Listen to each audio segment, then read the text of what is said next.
मीरा हो गई हो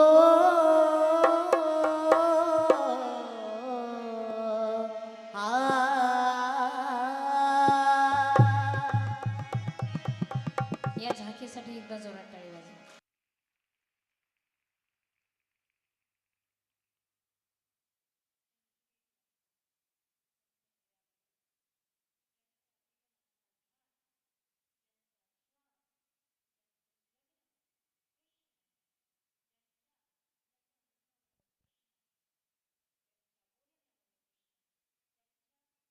मध्ये कृष्ण, ज्यांच्या चालण्यामध्ये कृष्ण, ज्यांच्या श्वासामध्ये फक्त आणि फक्त भगवान श्रीकृष्ण आहे. इतकं भगवंताच्या भजनामध्ये मीराबाई नाहून निघाल्या आणि जीवनाला सद्गती प्राप्त करून घेतली. मग जसं चंचुलीला सद्गती मिळाली, जसं मीराबाईंना सद्गती मिळाली, तसं असा कोणता वैष्णव आहे का? आतापर्यंत आपण पापी पुरुषाची आणि पापी स्त्रीची कथा श्रवण केली, पण असा कोणी पुण्यात्मा आहे का, वैष्णव आहे का, की ज्याची शिव महापुराण कथेच्या श्रवणानं त्याला सद्गती प्राप्त झालेली असेल?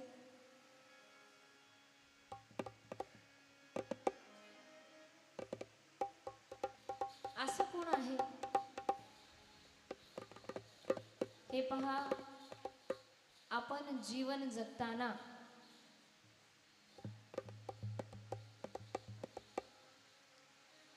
संसार करत असताना संसारातल्या माया मोहामध्ये इतकं अडकून जातो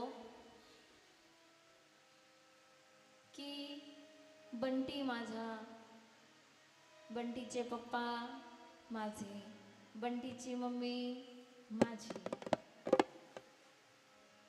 म्हणजे जी नाती तुमची कधीच नाही त्या नात्यांना तुम्ही आपलं म्हणता. पण एक सांगू तुम्हाला, आपलं म्हणायचं कुणाला?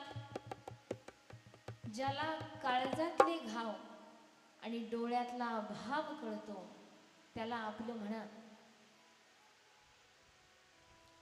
ज्यावेळी आपली चांगली वेळ असते तेव्हा जगाला कळतं आपण कोण. ऐका बरं, ज्यावेळी चांगली वेळ असते आपली त्यावेळी जगाला कळतं आपण कोण, आणि ज्यावेळी आपली वाईट वेळ आपल्यावर असते त्यावेळी खरंच कळतं की आपले कोण.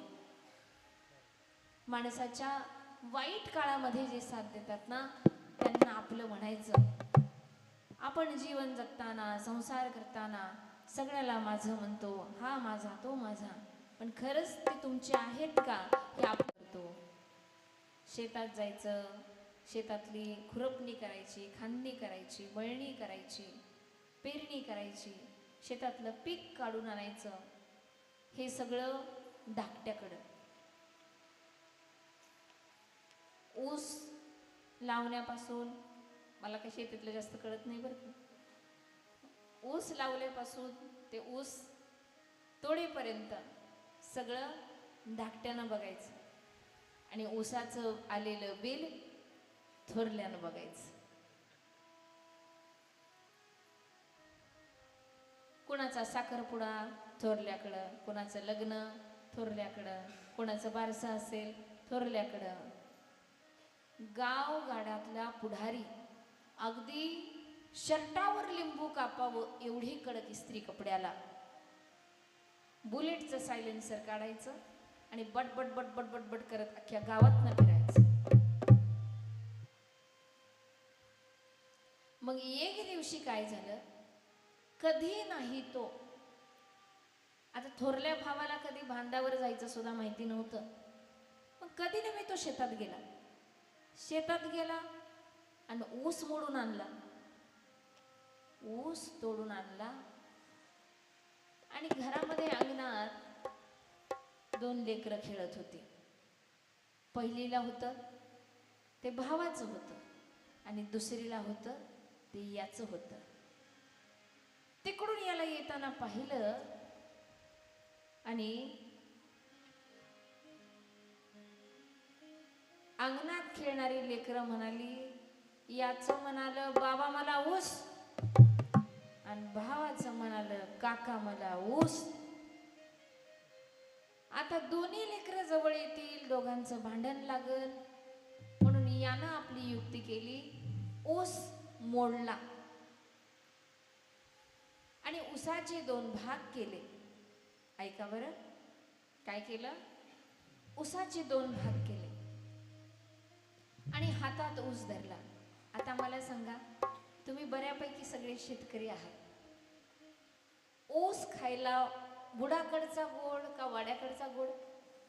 कुठला? कुठला गोड ऊस? बुडाकडचा गोड. मग बुडाकडच्या बाजूने जे येत होतं ते भावाचं पोरग होतं, आणि वाड्याकडच्या बाजूने जे येत होतं ती याचं पोरग होत. आता दोन्ही लेकरं जवळ आली. भावाच्या पोराला गोड ऊस जातो आणि माझ्या पोराला वाड्याकडचा ऊस येतो. यानं दोन्ही लेकरं जवळ येऊ दिली आणि फक्त हाताला तिढा टाकला. काय केलं? तिढा. हे सगळं लाईव्ह टेलिकास्ट अंगणात भांडी घासणारी धाकटी बघत होती. आता धाकटा शेतात जातोय म्हणल्यानंतर धाकटीला पण काय काम? भांडी घासायची, खुरपायला जायचं, घरात भाकरी करायचं. अंगणात भांडी घासत असणाऱ्या धाकटीनं पाहिलं ती तवा घासत होती. काय काय? तवा. हे तवा घासता घासता हे सगळं बघितलं आणि तिचं डोकं फिरलं. जसं डोकं फिरलं तसा तिचा हात सुद्धा गरगर गरगर गरगर फिरायला. तिचं 60चं स्पीड 120 वर गेलं. 120चं स्पीड 180 वर गेलं. कवा? काय घासत होती ती? हा, हे लक्षात ठेवा. आणि तिथून मग सगळा कार्यक्रम सुरू झाला. भांडी आपट, पळपटापट, बेलना आपट, ते दनादन कार्यक्रम. वाटच बघत होते कधी नवरा घरी येतोय. हिचं सुंदर ते ध्यान. दार धरून घरी आलं. टावेलवरच होतं, गळ्यात गमजा होता.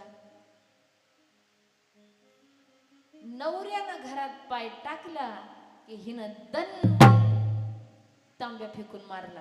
कवा कवा कवा? हा, तवा. नवरा घरात आला आणि नवऱ्यानं विचार केला आज जरा जास्तच तापलाय. काय? हा. विचारलं अगं काय झालं? का अशी तनतन करते? ती म्हणली काय सांगायचं तुम्हाला, वाईट वाटतं. अगं झालं काय? तुमच्याशी लग्न केलं म्हणून धाकटी माझी बहीण आणली घरात, नाहीतर कुणी पोरगी तरी दिली असती का याला? गावात मोकळा फिरत होता वळू. अगं झालं काय? एवढा वैताग आलाय तुमचा, असं वाटतं तुम्हाला सोडचिठी द्याव आणि शूटिंग वाल्याचा नंबर घ्याव. कशाला? कीर्तनाचं शूटिंग कराय. अगं झालं काय? अहो तिढा टाकला. कशाला तिढा टाकला? हाताला. हातालाच ना. धाकटी म्हणली तसं नाही, हाताला तिढा तर कारभारात केवढा तिढा, हाताला तिढा तर बँकेत केवढा तिढा, हाताला तिढा तर आपल्या आयुष्यात आणि संसारात केवढा तिढा. दुसऱ्या दिवशी दोघी सख्या चुलत बहिणी होत्या. दोघींचे बाप आले आणि ट्रॅक्टरच्या चाकासहित वाटण्या केल्या. कवा कवा? म्हणजे सख्खा भाऊ जर सख्या भावाला आपलं म्हणत नाही, तर जी व्यक्ती, जी लोक संसारात कधीच आपली होत नाही, त्यांना आपलं म्हणण्यात आणि त्यांच्या मागं पळण्यात वेळ घालवण्यापेक्षा भगवंताला आपलं करा, देवाला आपलं करून घ्या. तुकोबराय म्हणतात आपुला तो एक देव करुणी घ्यावा, तेने विन जीवा सुख नोहे. देवाला आपलंसं करा. मग असं देवाला आपलंसं केल्यानंतर काय होतं तर माणसाच्या जीवनातलं दुःख, कष्ट निघून जातं. असंच दुःख कुणाच्या जीवनातलं गेलं हे आपण 9:45 वाजलेले आहे. आपल्याला कथा सुरू करायला रोजच उशीर होतोय, त्याच्यामुळं कथा संपायला पण उशीर होतोय. त्यामुळं माझी सर्व महिला भाविकांना विनंती आहे की उद्यापासून आपण येताना बरोबर वेळेमध्ये यायचंय, 7ला यायचंय. तुम्ही लवकर न आल्यामुळं कथा उशिरा सुरू करावी लागते आणि उद्या येताना सगळ्यांनी पिवळ्या रंगाच्या साड्या घालून यायच्या. सगळ्यांचा एक रंग दिसला पाहिजे, कारण आपण भक्तिरसाच्या, शिवरसाच्या, शिवकथामृताच्या रंगामध्ये न्हावून निघतोय. तर सगळ्यांनी एकसारख्या रंगाच्या साड्या घालून या. आता कोणत्या वैष्णवाचा उद्धार शिवकथेच्या श्रवणानं झाला हे आपण उद्याच्या सत्रामध्ये पाहणार आहोत. तोपर्यंत सर्वांनी भगवान भोलेनाथाचं सुंदर असं भजन करायचंय. आजची आरतीची जी नाव आहेत,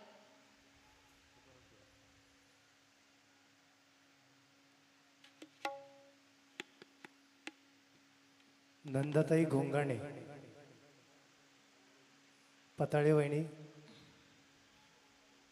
भावनाताई घाडगे, जयश्री भोसले, संगीता रेडे पाटील ताई, पवार काकू, विजया शिंदे ताई, वृंदा काळुंबे काकू,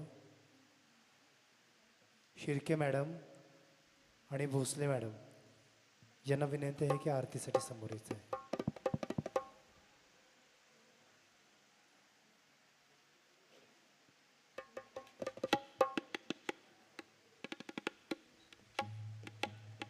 आरतीसाठी ज्यांची नावं घेतली आहेत त्या महिलांनी आरतीसाठी तयार राहायचंय. 2 मिनिटां भजन होईल. आणि आणखीन एक सूचना आहे आपल्या सर्वांना की आपल्या गावामध्ये आपलं सगळ्यांचं सद्भाग्य आहे की आपल्याला शिवकथामृताचं पान या ठिकाणी करायला मिळते.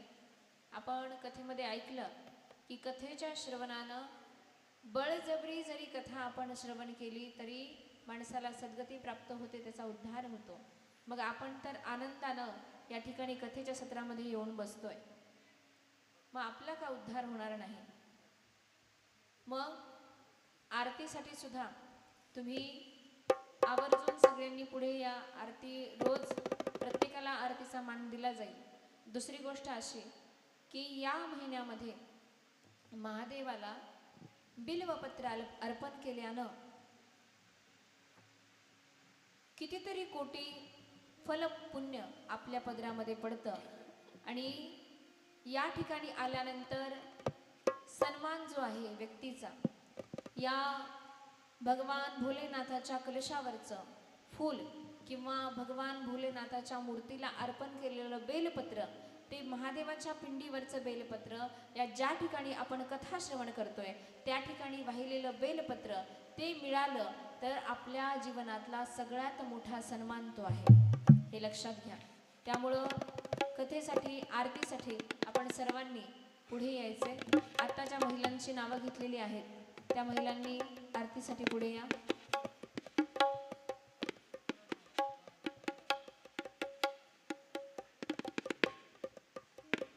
नावं आहेत पुढील प्रमाणे: नंदाताई घोंगाणे, पताळे वहिनी, भावनाताई घाडगे, जयश्री भोसले, योगिता रेडे पाटील, पवार काकू, विजया शिंदे, वृंदा काळुंबे, शिर्के मॅडम आणि भोसले मॅडम यांना विनंती आहे आरतीसाठी यायचं आहे.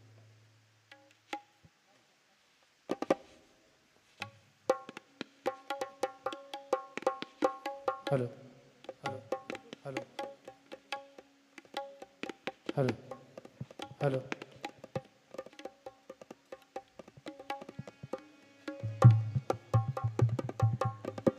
नमः शिवाय, नमः शिवाय, हर हर भोले नमः